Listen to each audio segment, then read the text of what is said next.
The previous slides were the preliminary information in reference to the data point of the Georgia School Climate and Culture Survey.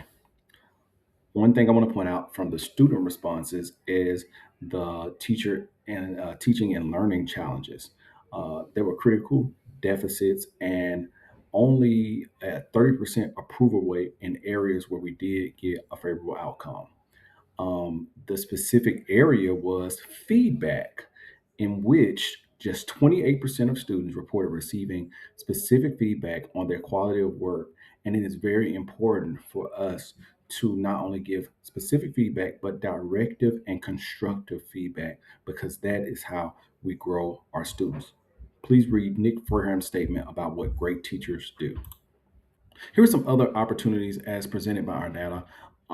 First of all, there is platform strength. So our parents identified that there's strength in our platforms, and they were very knowledgeable about access and resources. Because when we look at technologies such as Infinite Campus and push notifications that come straight to our phones, we look at Canvas and its accessibility from home and access points from anywhere.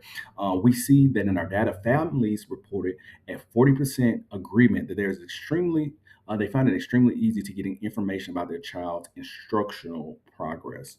However, that is kind of the baseline, most shallow form of parent involvement, because there is a deeper level of trust and family issues that we want to attack and promote within our teacher culture, and that is engagement. Because we know that engagement and multiple touches increases social emotional learning.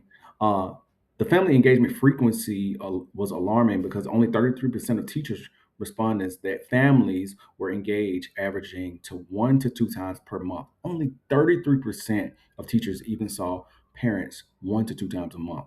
Even more startling, only 14% of families reported weekly partnership with their child's school, limiting the depth of teacher relationships.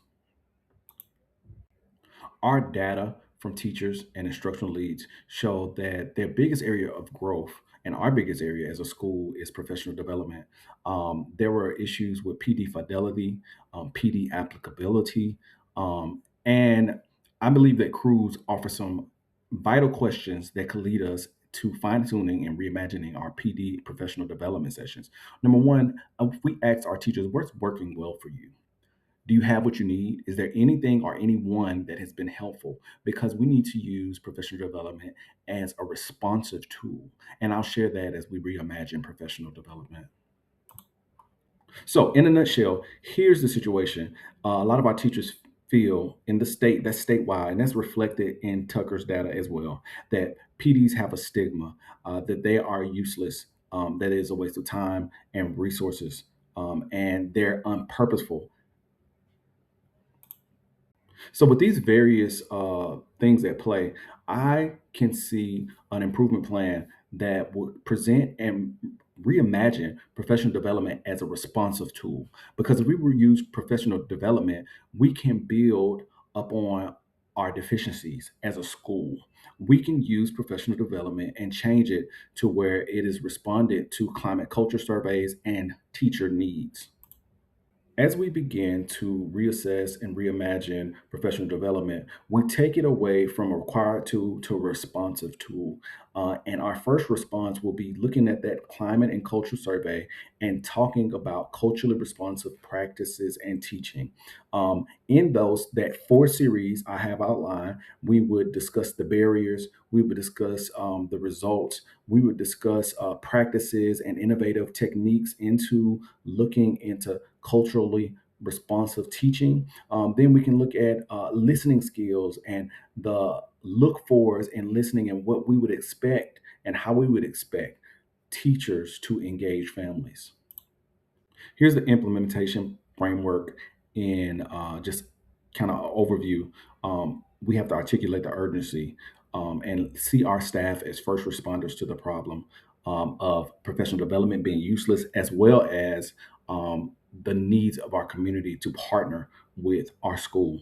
And then we implement. and teach these series of classes, professional development classes that have to do with cultural barriers, that have to do with strategies and best practices, that have to do with learning to listen and even become familiar with some innovative practices across different school systems.